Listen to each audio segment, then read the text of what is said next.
Hello नमस्कार दोस्तों। मैं कौशलेन सिंह अपने यूट्यूब चैनल पर आपका हार्दिक स्वागत व अभिनंदन करता हूं। आज हम सभी शिक्षा आयोग के संविलियन या मिला देने से बना नया उत्तर प्रदेश शिक्षा आयोग के गठन के बारे में चर्चा करेंगे व प्राथमिक शिक्षक भर्ती में अब टेट व सीटेट के भी अंक जुड़ेंगे। उत्तर प्रदेश उच्चतर शिक्षा सेवा आयोग एवं उत्तर प्रदेश माध्यमिक शिक्षा सेवा आयोग के सम्मेलन का प्रारूप जो है इस प्रकार होगा। शीर्षक है नया आयोग उत्तर प्रदेश शिक्षा सेवा आयोग यूपी एजुकेशन सर्विसेज कमीशन के नाम से जाना जाएगा अथवा इसे उत्तर प्रदेश राज्य शिक्षा सेवा आयोग भी कहा जा सकता है। सेवाएं इस आयोग द्वारा चयनित की जाने वाली सेवाएं प्रांतीय शिक्षा सेवाएं कहलाएंगी, जिसके मुख्यतः 3 श्रेणियां होंगी। पहला है का वर्गीय सेवाएं। उच्च शिक्षा में सहायक आचार्य एवं महाविद्यालयों के प्राचार्यों के चयन संबंधी सेवाएं समाहित होंगे। नंबर 2 जो है खा वर्गीय सेवाएं। माध्यमिक शिक्षा में प्रधानाचार्य प्रवक्ता एवं LT ग्रेड शिक्षकों की नियुक्ति संबंधी सेवाएं समाहित होंगी। जो नंबर 3 है गा वर्गीय सेवाएं। प्राथमिक शिक्षा में सहायक अध्यापकों की नियुक्ति संबंधी सेवाएं समाहित होंगी। अब चैप्टर जो है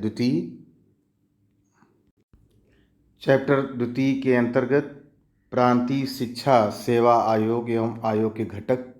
तो आयोग से तात्पर्य अध्यक्ष तथा 14 सदस्यों से है जो आयोग के घटक हैं। अध्यक्ष आयोग का एक अध्यक्ष होगा। अध्यक्ष की अर्हता उच्चतर शिक्षा सेवा आयोग 1980 में अध्यक्ष पद हेतु दी गई अर्हता मान्य होंगी।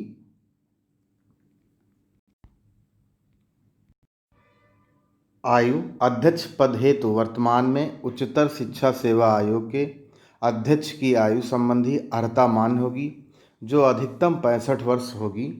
योग्यता अध्यक्ष की योग्यता उच्चतर शिक्षा सेवा आयोग 1980 के तहत दी गई योग्यता मान्य होगी।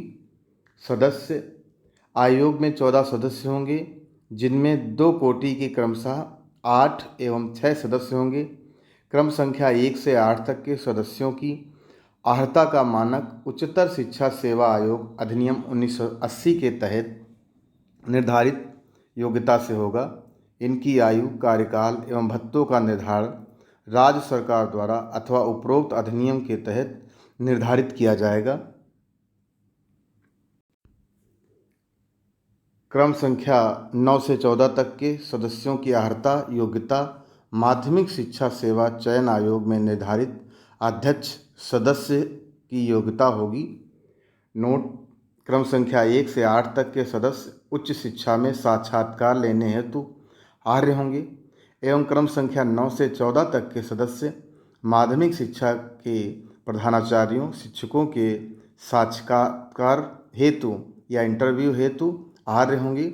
यहाँ यह भी स्पष्ट करना है कि क्रम संख्या 1 से 8 तक के सदस्य माध्यमिक शिक्षा में साक्षात्कार करने हेतु भी आर्य होंगे, परंतु 9 से 14 तक के सदस्य अपने ही वर्ग में आर्य रहेंगे।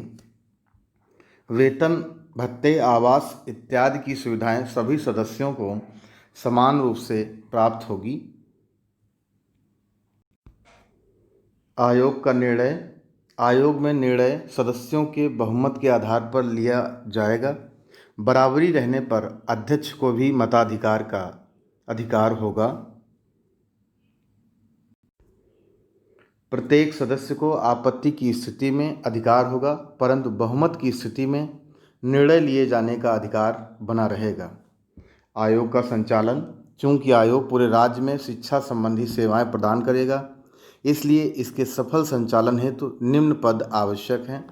पहला है सचिव। इस पद के लिए पूर्णकालिक सरकारी वेतन आहरित अधिकारी योग्य होंगे, जो संयुक्त सचिव स्तर से नीचे के नहीं होंगे। इनकी सेवा शर्तें राज्य सरकार के सेवा श्रेणी प्रथम की सेवा शर्तें अथवा केंद्र सरकार द्वारा निर्धारित प्रथम श्रेणी अधिकारी की सेवा शर्तों के तहत निर्धारित होंगी। नोट, कार्य के उचित संचालन हेतु उप सचिव एवं सहायक सचिव रखे जाएंगे, जिनकी संख्या अधिकतम 5 हो सकती है। इनकी योग्यता का निर्धारण राज्य सरकार के पूर्णकालिक सरकारी सेवा श्रेणी प्रथम के अधिकारियों के समतुल्य होगी। इसके अतिरिक्त शिक्षा संवर्ग के प्रादेशिक अधिकारी, महाविद्यालयों के प्राचार्य, आचार्य एवं महाविद्यालयों के उपाचार्य भी आहार्य होंगे। सचिव के कार्य: उच्चतर शिक्षा सेवा आयोग एवं माध्यमिक शिक्षा सेवा आयोग में संप्रति सचिव के समस्त सन्निहित कार्य होगा। साथ ही साथ आयोग द्वारा लिए गए निर्णयों के उचित क्रियान्वयन में सरकार एवं आयोग के बीच के समन्वय का भी उत्तरदायित्व होगा।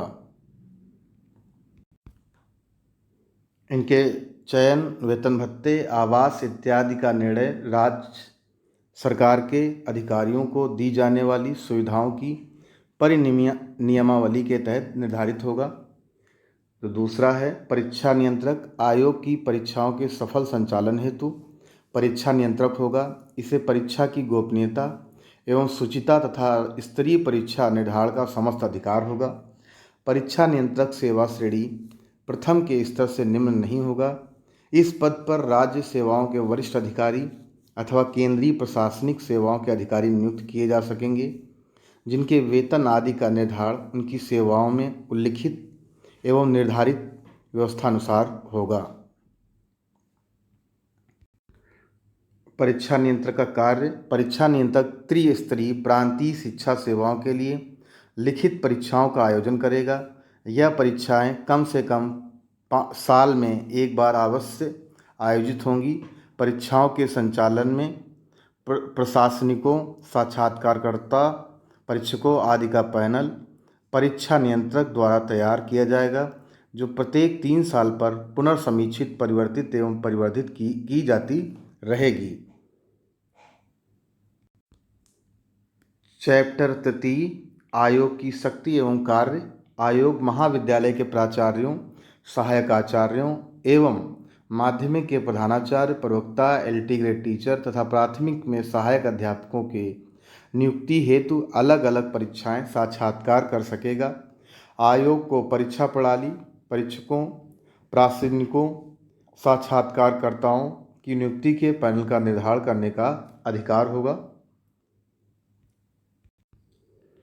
आयोग उत्तर प्रदेश उच्चतर शिक्षा सेवा आयोग 1980 एवं उत्तर प्रदेश माध्यमिक शिक्षा सेवा आयोग 1980 में विहित अधिकृत समस्त कार्यों का अधिकार धारण करेगा। आयोग उत्तर प्रदेश लोक सेवा आयोग की भांति उपरोक्त विभिन्न स्तर की नियुक्तियों हेतु अलग से भी परीक्षा साक्षात्कार प्रणाली को प्रयोग कर सकता है। चैप्टर 4 नियुक्ति परीक्षा प्रणाली। चूँकि आयोग उच्चतर माध्यमिक एवं प्राथमिक शिक्षा की त्रिवर्गीय सेवाओं हेतु अधिकृत है, इसलिए नियुक्ति हेतु परीक्षा प्रकृति वर्गानुसार निम्न होगी। का वर्गीय सेवाएं: उच्च शिक्षा में सहायक आचार्य हेतु सामान्य ज्ञान एवं संबंधित विषय में लिखित परीक्षा का आयोजन किया जाएगा, जो कि वस्तुनिष्ठ प्रकार की होगी। सामान्य ज्ञान 30 अंक, संबंधित विषय 70 अंक एवं साक्षात्कार हेतु 30 अंक निर्धारित होंगे। आचार्य एवं महाविद्यालयों में प्राचार्यों की नियुक्ति हेतु विश्वविद्यालय अनुदान आयोग द्वारा निर्धारित आचार्यों की नियुक्ति के मानक मान्य होंगे, जिसमें एपीआई, प्रशासनिक दक्षता, विधि व्यवस्थापन हेतु अंक निर्धारित होंगे। साथ ही साथ साक्षात्कार के लिए अलग से अंक निर्धारित किए जाएंगे। खा वर्गीय सेवाएं: खा वर्गीय सेवाओं में संबंधित विषय एवं सामान्य ज्ञान की लिखित परीक्षा एवं साक्षात्कार हेतु निर्धारित अंक के अनुसार मेरिट का निर्धारण होगा।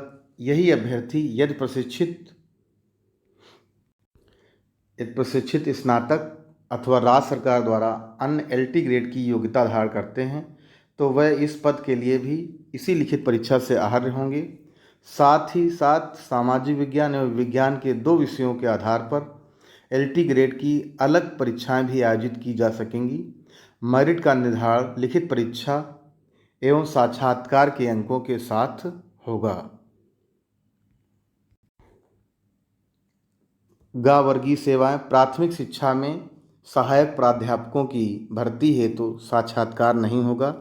इस परीक्षा में अभ्यर्थी के भाषा ज्ञान, शिक्षक अभिरुचि, सामान्य अध्ययन पर आधारित लिखित परीक्षा एवं केंद्र सरकार अथवा राज्य सरकार द्वारा अर्हता निर्धारित टीटी अथवा सीटेट के प्राप्त अंकों के 1/4 अंक तथा अभ्यर्थी के मेरिट का भी अंक निर्धारित कर चयन किया जाएगा। अगर आपको मेरा वीडियो पसंद आया हो तो ज़रूर लाइक, शेयर व सब्सक्राइब करें। धन्यवाद। नमस्कार दोस्तों।